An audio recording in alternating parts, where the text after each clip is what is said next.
Hey guys, selamat datang lagi di channel Paradox Story. Seperti biasanya di video kali ini, kita tuh bakal menceritakan ya tentang kisah-kisah orang hilang atau cerita tentang anomali-anomali yang sebenarnya pernah terjadi di dunia ini. Dan seperti biasanya juga, kita bakal membuka 3 cerita nih yang bisa dibilang ini cukup serem dan juga creepy. Dan ada satu misteri yang paling menjengkelkan sekaligus paling membingungkan dalam sejarah Amerika Serikat. Dan yang pertama, kita akan nyeritain tentang misteri seseorang bernama Jennifer Casey. Tapi sebelum tonton, jangan lupa untuk like dan juga subscribe channel ini supaya kita itu bisa upload video setiap minggunya. Dan langsung aja kita mulai.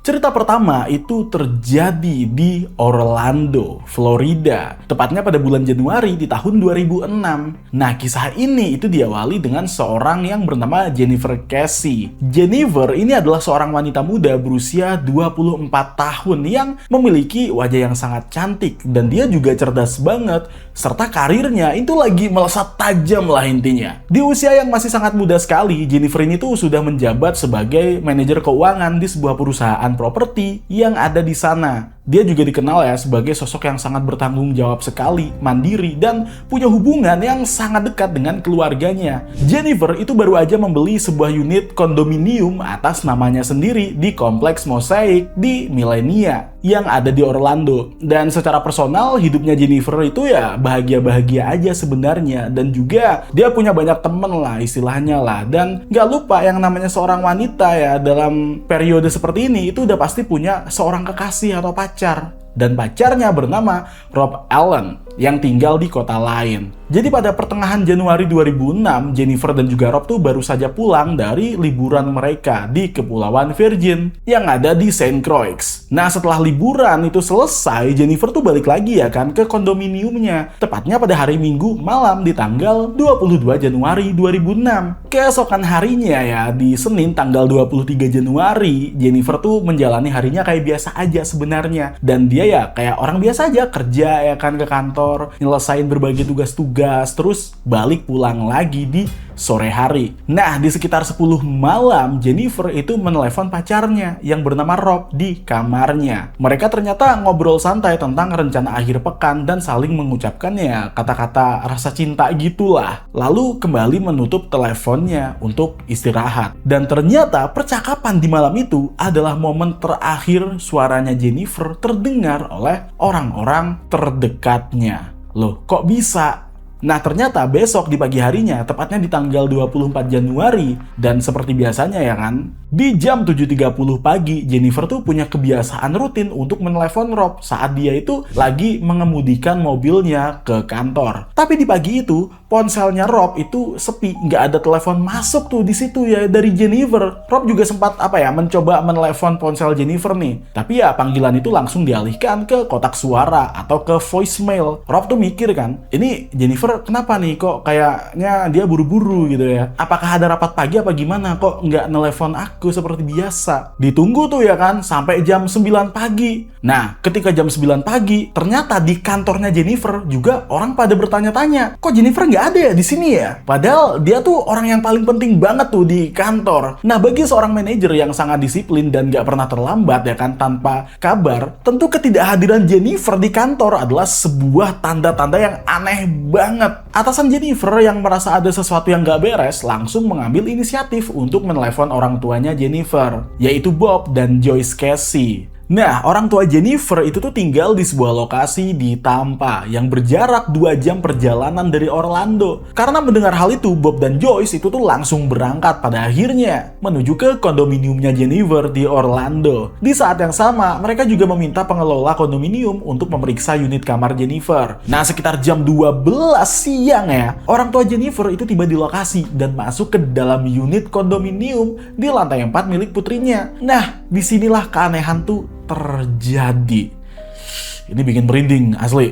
Jadi, kondisi di dalam kondominiumnya Jennifer itu sama sekali nggak menunjukkan adanya tanda-tanda perkelahian atau pembongkaran paksa gitu-gitu. Dan pintunya juga terkunci, serta nggak ada barang berharga yang hilang di sini. Dan suasana kamarnya ya itu rapi aja. Tapi dari jejak-jejak kecil di kamar mandi ya, dan juga kamar tidur, terlihat jelas kalau Jennifer sebenarnya sempat bangun tidur pagi. Di dalam kamar mandi terdapat handuk basah yang tergeletak tuh di atas lantai dan juga bekas uapan air di cermin. Ini menandakan bahwa Jennifer itu udah mandi ya di pagi harinya. Nah, di atas tempat tidur yang spraynya itu agak berantakan ya, ternyata tergeletak juga ya yang namanya setelan pakaian kerjanya. Dan ya kayaknya Jennifer tuh sempet make pakaian ini gitu loh sebelum dia itu bener-bener fix make pakaian yang mau dia pakai untuk kerja tentunya. Nah, sayangnya ketika mereka itu mencoba untuk mengecek ya kendaraannya Jennifer, sayangnya kendaraan tersebut tuh nggak ada di tempat parkir biasanya. Seakan-akan Jennifer tuh menghilang begitu aja gitu.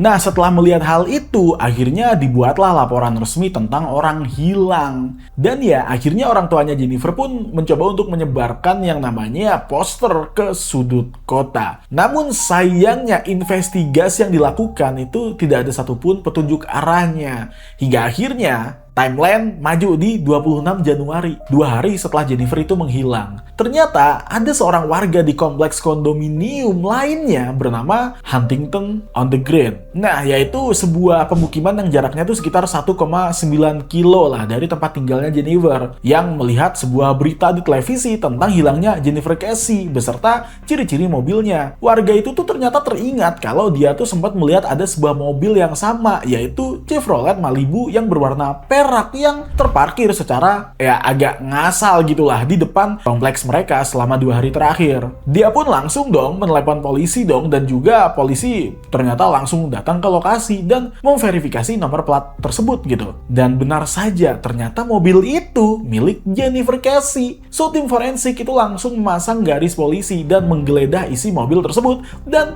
ada keanehan yang ditemukan ternyata. Nah, di dalam mobil ternyata barang-barang pribadinya Jennifer ya, kayak dompet, kartu kredit, bahkan kunci kondominiumnya itu nggak ada. Tapi barang-barang berharga lain kayak perhiasan dan sistem audio mobil itu ya, itu sama sekali nggak ada apa-apa di situ. Maksudnya ya itu bertahan aja di dalam situ gitu. Hal ini pun langsung menggugurkan sebuah teori sebelumnya kalau misalkan Jennifer mungkin adalah korban perampokan mobil gitu. Kan awalnya ada sebuah teori tuh kalau misalkan Jennifer ini nggak ada karena dia diculik sambil mobilnya dibawa gitu kan. Tapi ternyata sepertinya tidak seperti itu gitu. Yang paling anehnya adalah seluruh permukaan bagian dalam dan luar mobil ternyata dilap dengan bersih menggunakan cairan pembersih kimia oleh pelaku. Kita kan masih nggak tahu nih pelakunya siapa ya kan. Nah, tim forensik itu nggak bisa menemukan satu sidik jari pun gitu loh, atau sampel DNA yang tertinggal di sini. Dan seakan pelakunya nih rapi banget dan sangat tenang banget ketika melakukan aksinya.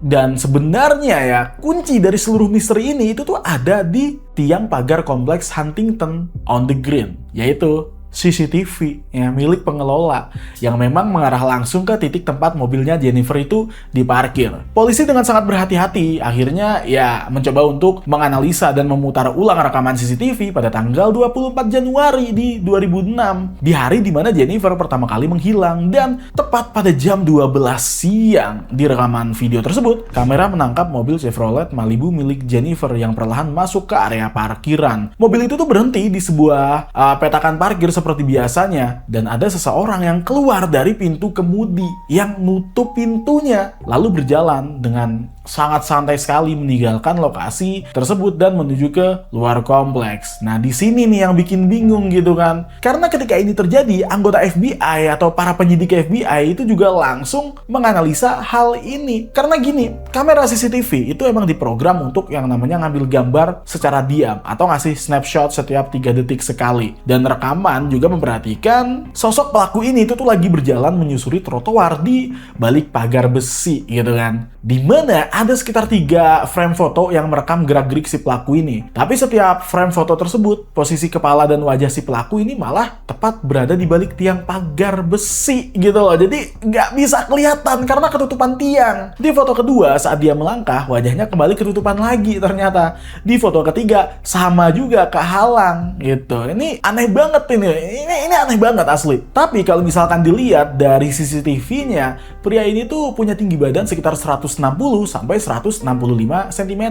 Dan dia tuh pakai pakaian yang stylenya longgar banget lah. Yang ya mungkin ini kayak seakan pakaian pekerja konstruksi mungkin gitu. Rambutnya juga kelihatan diikat atau kayak kemungkinan pakai penutup kepala di sini. Bahkan pada saat itu polisi tuh nggak bisa memastikan dia ini siapa gitu. Dia ini pria atau wanita bahkan. Meskipun CCTV itu tuh disebarkan ke seluruh stasiun televisi nasional ya kan di Amerika Serikat, nggak ada satupun orang yang bisa mengidentifikasi siapa sosok orang ini. Namun ada satu detail fisik lagi nih yang sangat krusial ya, yang ini bisa dibilang ditemukan oleh tim pelacak. Jadi teman-teman, para polisi itu mengarahkan seekor anjing pelacak ya, jenis Bloodhound. Ini jenis Bloodhound ini bisa dibilang anjing yang sangat terlatih banget lah untuk diturunkan ke lokasi ditemukannya mobilnya Jennifer. Si anjing ini ya, itu diberikan yang namanya sampel aroma tubuhnya Jennifer dari pakaiannya. Kemudian dia mulai menundukkan hidungnya ke tanah. Dan anjing ini berjalan nih ya, menyusuri trotoar keluar dari kompleks tersebut, lalu menyeberang jalan raya. Dan kalian tahu kemana arahnya si anjing ini? Dan anjingnya ternyata berjalan menelusuri rute sepanjang 1,9 km dan terhenti tepat di depan gerbang kompleks kondominiumnya Jennifer. Hah, bingung kan jadinya? Ini aneh banget gitu loh. Investigasi lain pun dilakukan yang menargetkan satu kelompok tersangka utama ya, kemungkinan gitu. Ini masih kemungkinan ya, yaitu para pekerja bangunan dan orang-orang yang itu memang jadi tukang renovasi di kompleks Mosaic at Millenia di kondominiumnya Jennifer ceritanya. Jadi pada saat Jennifer tuh baru pindah ke sana, sebenarnya kompleks kondominium Mosaic ini tuh ya ini baru sebagian selesai guys dibangun. Banyak unit kamar juga yang masih dalam proses renovasi dan kompleks itu emang dipenuhi oleh puluhan pekerja konstruksi yang sebagian besar adalah pekerja-pekerja lepas atau ya orang-orang yang freelance lah seperti saya gitu. Jadi beberapa dari mereka bahkan diizinkan oleh pengelola untuk tinggal di unit-unit kamar kosong yang belum selesai dibangun ternyata. Nah, sebelum Jennifer ini hilang, Jennifer tuh sempat bercerita ke ibunya dan teman-temannya bahwa dia merasa sangat gak nyaman berada di kompleks kondominiumnya ini sendiri. Kenapa? Karena Jennifer tuh pernah cerita kalau para pekerja bangunan di sana sering menatapnya dengan pandangan yang aneh dan kayak ya catcalling juga gitu loh saat dia itu lewat. Dan ini bikin Jennifer ngerasa terintimidasi dan takut. Jennifer pun ya bahkan menolak untuk memberikan kunci cadangan kamarnya kepada pihak manajemen karena takut pekerja bangunan itu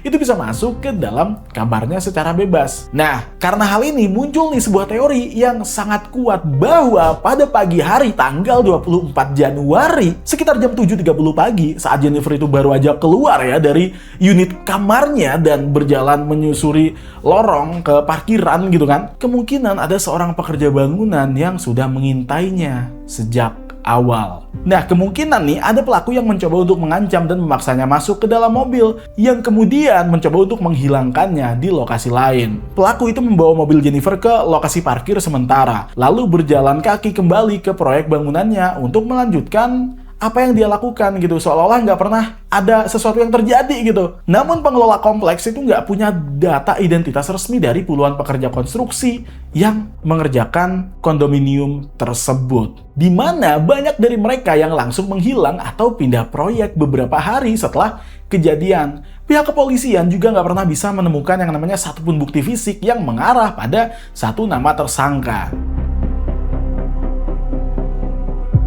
Kita akan masuk lagi ke cerita kedua. Nah, cerita ini tuh akan berawal di sebuah kota, yaitu di Aurora. Tepatnya di negara bagian Illinois, di Amerika Serikat. Ini timeline-nya tuh tepat di tahun 2011, di bulan Mei. Kami dari itu. Dan menceritakan seseorang bernama Timothy Batson. Kita sebut aja Timothy. Nah, Timothy ini adalah seorang bocah laki-laki berusia 6 tahun gitu. Dan memiliki wajah yang sangat unyu-unyu gitu lah gitu ceritanya ya, dan rambutnya coklat, terus matanya juga bulat gitu, dan dia dikenal sebagai anak yang aktif dan ceria banget. Timothy ini tuh tinggal bersama bapaknya yaitu Jim Pitzen dan ibunya bernama Amy Pitzen. Ya, di mata orang lain ya keluarga Pitzen ini kelihatan seperti keluarga yang bahagia-bahagia dan ceria-ceria gitu kan. Dan ya kalau dilihat lebih dekat ya, sepertinya ada sesuatu yang sebenarnya terjadi di keluarga ini. Tepatnya ke si ibu atau si istri, yaitu Amy Pitzen. Ternyata guys, Amy Pitzen ini ceritanya tuh sudah bertahun-tahun berjuang melawan depresi yang begitu berat, dan dia tuh pernah juga beberapa kali mencoba untuk mengakhiri hidupnya di masa lalu. Dan hubungan pernikahannya dengan Jim itu juga dilaporkan sedang berada di ambang perceraian. Amy itu sangat takut kalau mereka cerai, hak asuh atas Timothy itu akan jatuh ke tangan suaminya, dan dia bakal kehilangan anak kandung kesayangannya tersebut. Lalu pada 11 Mei 2011 di pagi hari ya, tepatnya di jam 8.30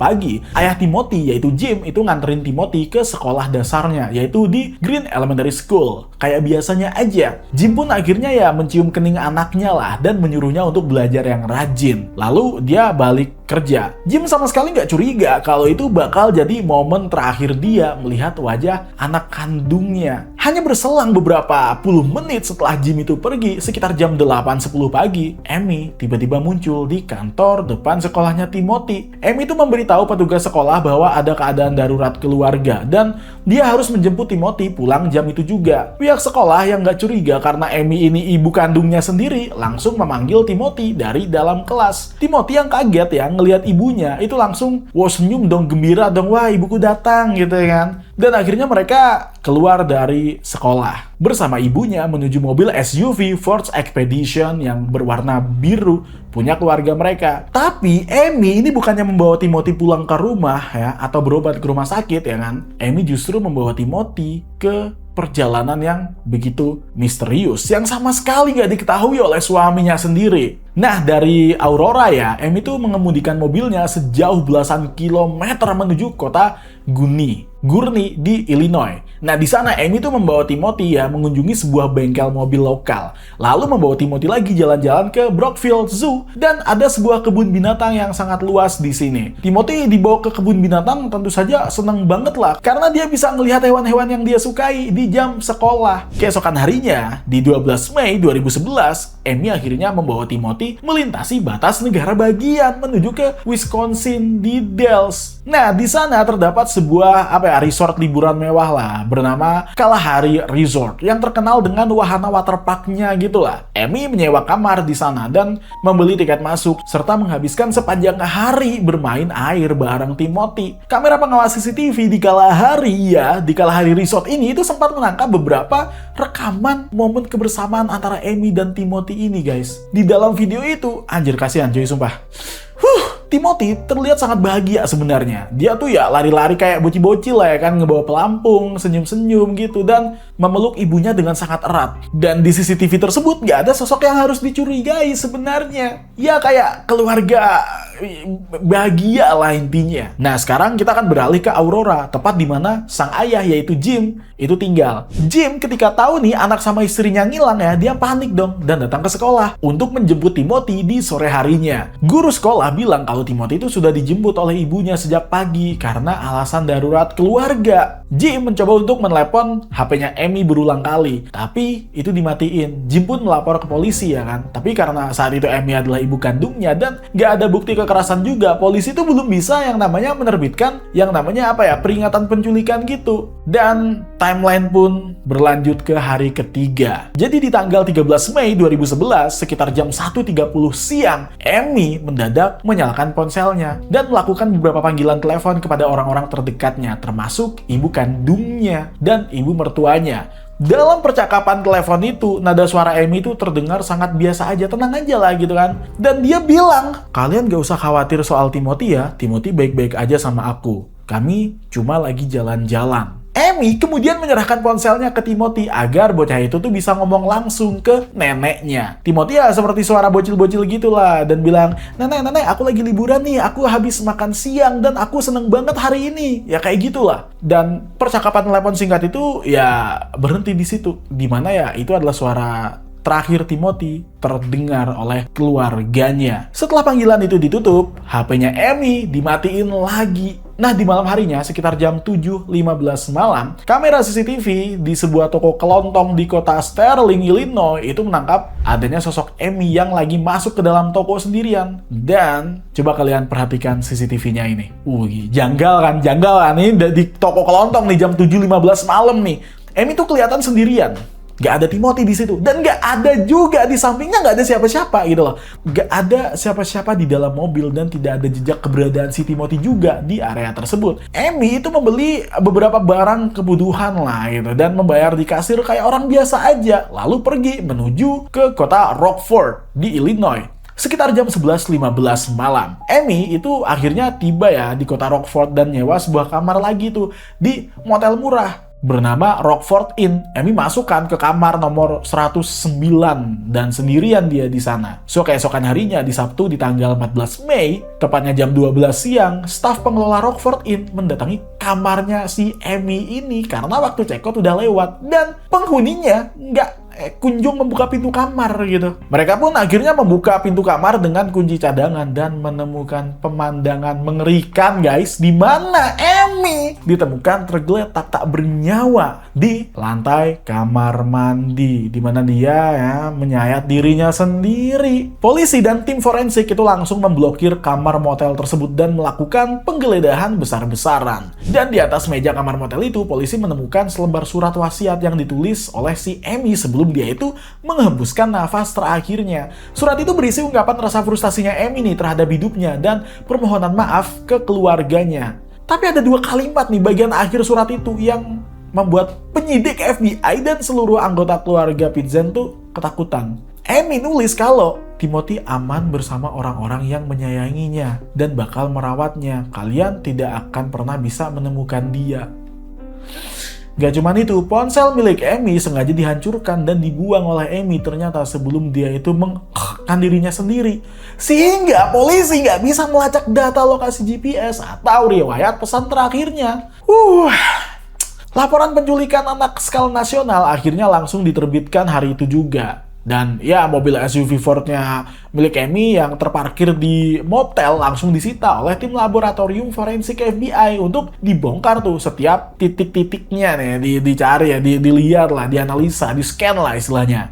Dan disinilah anomali terjadi dan bikin cerita ini makin membingungkan, guys, karena ketika selesai melihat dan mencari hal-hal yang mungkin bisa diteliti ya oleh para penyidik ya, diselidiki lah. Para polisi menemukan bahwa tasnya Timothy ternyata hilang dan bersih dari mobil. Intinya barang-barang pribadi Timothy itu nggak ada di dalam kamar motel, juga nggak ada di mobil, juga nggak ada. Namun tim forensik itu menemukan sedikit bekas bercak darah yang mengering di bagian jok belakang mobil. Ketika sampel darah itu diuji tes DNA di laboratorium ya kan, ternyata itu adalah darah milik Timothy. Dan temuan itu ya sempat membuat publik tuh gempar dan kaget dong ya. Ternyata sepertinya banyak juga sih ya orang yang menduga kalau Amy telah kan anaknya sendiri di dalam mobil. Tapi ayahnya Timothy, yaitu Jim, itu langsung membantah skenario itu dengan memberikan fakta medis bahwa memang beberapa minggu sebelum mereka itu pergi liburan, Timothy itu ternyata sempat mengalami mimisan hebat di dalam mobil saat mereka itu lagi berkendara, yang menyebabkan darahnya menetes ke jok belakang. Hasil otopsi ilmiah dari tim forensik juga mengonfirmasi ya bahwa jumlah bercak darah di jok itu sangat sedikit dan sama sekali kayaknya nggak mengindikasikan adanya yang namanya luka pembunbunan yang mematikan. Petunjuk yang paling krusial dalam kasus ini justru datang dari analisis tanah dan mikrospora tanaman yang menempel di bagian bawah bumper dan ban mobil SUV-nya Amy. Jadi tim ahli geologi dan juga botani forensik FBI itu memeriksa sampel lumpur, debu, dan potongan daun yang tersangkut lah di bagian bawah roda mobil. Dan dari hasil analis laboratorium ditemukan fakta yang sangat spesifik, guys. Di mana mobil SUV-nya Amy terdeteksi sempat menggilas rumput dan berhenti di sebuah area padang rumput liar di pedesaan yang lembab yang kemungkinan dekat dengan kolam air atau aliran sungai kecil di wilayah barat laut Illinois. Yang itu ada di sekitar perbatasan kota Sterling atau di Lee County lah ceritanya. Di bawah bagian mobil ditemukan sisa-sisa tanaman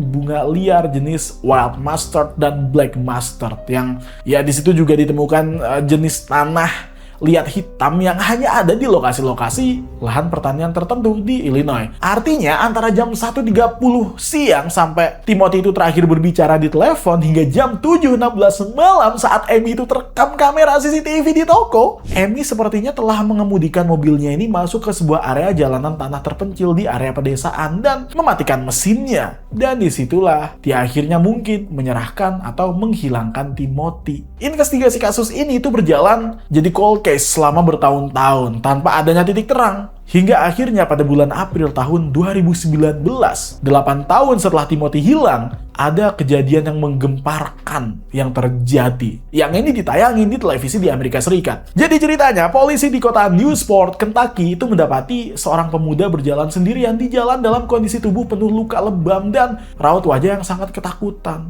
Pemuda itu mendatangi warga dan berteriak histeris, dan dia bilang, "Tolong aku, namaku Timothy Pitzen. Aku baru saja kabur dari 2 orang pria kekar yang menyekap aku di dalam motel selama 8 tahun. Berita itu seketika membuat seluruh masyarakat Amerika dan bapaknya Timothy, yaitu Jim, nangis. Karena semua orang ya itu berpikir bahwa, anak gue hilang nih selama 8 tahun. Tiba-tiba muncul lagi dan udah besar. Gitu, dan ini seakan kayak keajaiban gitu loh. Gue mau hampir nangis ini bercerita ini.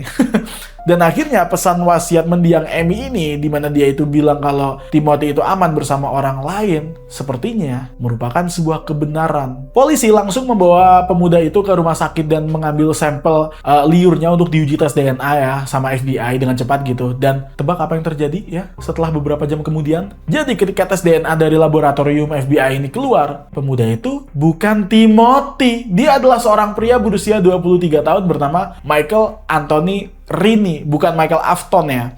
Dia adalah seorang mantan narapidana dan penipu ulung yang memiliki riwayat gangguan jiwa juga. Michael sengaja berpura-pura guys menjadi Timothy Pitzen setelah melihat berita kasus tersebut di televisi untuk mendapatkan empati publik. Kebohongan itu membuat keluarga Pitzen kembali sedih dong ya kan, dan berduka lagi nih. Dimana mereka mengira, wah anakku ketemu lagi nih gitu selama 8 tahun. Ternyata dibohongin ya sama narapidana ini gitu. Dan hingga sampai sekarang Timothy masih belum ditemukan. Sekarang kita masuk ke cerita ketiga, yaitu tepatnya di tahun 2015 tentang kasus hilangnya balita yang bernama Dior Kans Jr. Kisah misterius ini bermula pada tanggal 10 Juli tahun 2015 di Salmon Callis National Forest, Idaho, yang menceritakan tentang seseorang balita bernama Dior Kans Jr. Atau keluarga dekatnya tuh sering memanggil dia dengan sebutan Little Dior gitu. Nah, Dior ini adalah balita cowok ya berusia 2 tahun yang aktif banget dan udah pasti lucu banget lah ya kan. Dan juga dia punya rambut pirang di sini. Ceritanya hari itu keluarga Dior itu memutuskan untuk pergi melakukan perjalanan camping akhir pekan di Timber Creek Campground. Nah, rombongan ini terdiri dari 5 orang guys. Jadi, di sini ada ayah kandungnya yang bernama Vernal Dior Kans Senior atau Kun Senior ya. Ketiga ada ibu kandungnya bernama Jessica Michelle. Terus ada kakeknya yaitu Dior dari pihak ibu ya. Lalu ada Robert Bob Walton dan orang kelima yaitu teman pria dari sang kakek yang bernama Isaac Rainwon. Lokasi perkemahan di Timber Creek ini terletak di tempat yang luar biasa terpencil guys. Dan ya, ini tuh berada di ketinggian pegunungan yang dikelilingi oleh hutan pinus yang lebat banget lah. Dan sama sekali nggak ada sinyal telepon seluler di sini. Untuk mendapatkan sinyal telepon ya, seseorang tuh harus berkendara mobil sejauh belasan kilometer menuju ke jalan raya utama atau toko kelontong terdekat. Jadi rombongan perkemahan ini ya, itu ceritanya tiba nih di Timber Creek di tanggal 9 Juli di malam hari dan langsung tuh mereka mendirikan tenda di sana. Nah, pada hari Jumat tanggal 10 Juli 2015 sekitar jam 1 siang, menurut cerita awal dari sang ayah yaitu Vernal dan sang ibu Jessica, di siang itu mereka bertiga tuh bersama Little Dior gitu dengan si bocil ini lah ya kan, dan berada di sekitar area tenda. Vernal dan juga Jessica kemudian berniat untuk berjalan kaki sebentar menuju ke aliran sungai Timber Creek yang jaraknya cuma 50 meteran jalan doang gitu dari perkemahan mereka untuk melihat lokasi mancing di situ. Hobi saya itu. Vernal mengklaim bahwa sebelum mereka itu berjalan ke sungai, dia tuh ngelihat Dior itu lagi main sama kakek buyutnya, yaitu Bob Walton, yang emang lagi duduk di kursi lipat gitu di luar mobil karavan mereka. Ya anggap aja ini kayak situasi di Red Dead Redemption lah ya. Jadi ada kayak semacam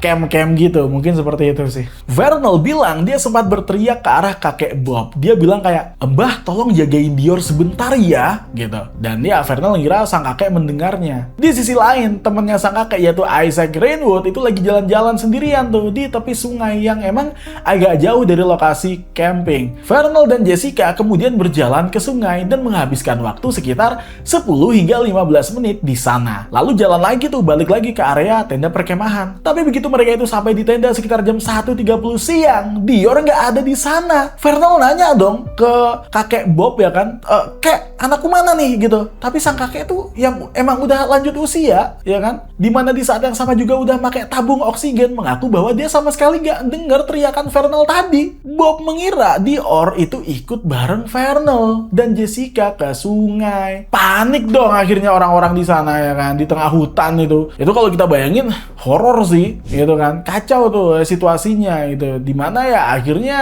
Isaac mulai lari-lari di sekitar perkemahan ya kan, sambil manggil si Dior gitu berulang kali. Mereka nyisir semak-semak kayak ngecek aliran sungai di wilayah Timber Creek dan memanjat bukit batu di sekitar sana. Tapi nggak ada suara balita di sana. Dan karena nggak ada sinyal telepon juga di lokasi camping, Vernal dan Jessica terpaksa menyalakan mesin mobil truk mereka, lalu memacu kendaraan dengan cepat gitu menuju ke daerah bukit yang lebih tinggi untuk mendapatkan sinyal. Tepat pada jam 2.35 siang, Jessica menelepon layanan 911 dong, dalam kondisi menangis dan melaporkan kalau putranya itu ngilang, guys. Putranya berusia 2 tahun tuh ngilang gitu loh di hutan, di perkemahan. Nah, akhirnya muncul laporan anak hilang di tengah hutan dan itu langsung memicu pergerakan para pasukan pencari itu. Dan bisa dibilang ini adalah salah satu pencarian terbesar dalam sejarah County Lemhi di Idaho. Nah, ada seorang nih bernama Sheriff Lynn Bowerman ya, bersama puluhan anggota penegak hukum lainnya nih dan ratusan relawan lah, di mana mereka mencari yang namanya jejak juga ke suku-suku lokal gitu. Dan kemudian juga mereka menurunkan puluhan anjing pelacak yang terlatih, terus helikopter ya, pakai inframerah tuh nyarinya ya, hingga tim penyelam profesional diturunkan ke Timber Creek Campground. Logikanya nih, kalau misalkan udah diturunkan banyak orang nih ya, dan udah banyak tim SAR-nya nih, kayaknya nggak mungkin nggak ketemu nggak sih? Tapi sayangnya, tidak ditemukan sama sekali si bocil ini ketika dilakukan pencarian. Nah, kemudian tim yang ngurusin anjing pelacak ini ya, itu dikerahkan untuk mengendus aroma Dior dari pakaian dan mainan kesayangannya. Tapi di sini keanehannya, guys. Kemudian anjing pelacak yang dibawakan sampel aromanya Dior ini ya, ternyata sama sekali nggak bisa menemukan jejak dari aroma Dior yang keluar dari tanah atau tempat perkemahan tersebut. Dan anjing pelacaknya ini cuma muter-muter doang aja di sekitar mobil truk yang dibawa orang tuanya di dalam tenda, seolah-olah Dior hilang gitu loh, hilang aja nggak tahu kemana. Nah, tim SAR itu juga menyisir setiap sudut hutan juga kan untuk mencari tahu indikasi serangan binatang buas sepertinya. Jadi mereka juga mikir seperti itu tuh. Karena di wilayah pegunungan Idaho, ancaman dari singa gunung atau beruang itu emang real, nyata dan ada. Tapi para ahli pelacak jejak hutan juga mengonfirmasi bahwa jika ada balita yang diserang atau ditarik oleh binatang buas, pasti akan ada bekas perkelahian di atas tanah. Entah itu ada cairan merah atau robekan jaket gitulah. Lanjut lagi nih ternyata. Nah, Sheriff Lynn Bowerman itu mulai melakukan interogasi mendalam secara terpisah terhadap 4 orang dewasa yang berada di lokasi perkemahan hari itu. Ada Vernal, Jessica, ada kakek Bob dan Isaac Rainwood. Dan juga disinilah ya terjadi keanehan gitu. Nah, polisi ternyata menemukan rentetan kebohongan dan ketidakcocokan timeline dari mulut kedua orang tuanya Dior. Pertama, di pagi hari, di tanggal 10 Juli sebelum dia itu hilang, Vernal dan Jessica mengklaim bahwa pada Jumat pagi sebelum pergi camping, mereka itu sempat membawa Dior masuk ke sebuah toko kelontong kan, di wilayah Timber Creek kan, dan namanya Timber Creek Store gitu, untuk beli minuman dan juga ya bahan makanan lah. Vernal tuh bilang kalau Dior itu ada barang mereka di dalam toko dan sempat disapa oleh kasir. Tapi ketika polisi menggeledah seluruh rekaman kamera pengawas CCTV di toko kelontong tersebut dan menginterogasi semua pegawai toko, gak ada satupun rekaman CCTV atau saksi mata yang melihat keberadaan Dior di hari itu. Pegawai toko cuma mengingat Vernal dan juga Jessica itu masuk ke toko sendirian dan gak bawa anak kecil. Dan hingga saat ini, Dior masih belum ditemukan keberadaannya. Tapi gimana menurut kalian dari ketiga cerita ini, mana yang paling serem buat kalian semua? Dan kira-kira nih, berikutnya kita nyeritain tentang cerita apa lagi? Coba tulis di kolom komentar. Kalau kalian tertarik dengan cerita-cerita seperti ini, jangan lupa untuk like dan juga subscribe channel Paradox Story. Terima kasih udah nonton, dan sampai jumpa lagi di video berikutnya.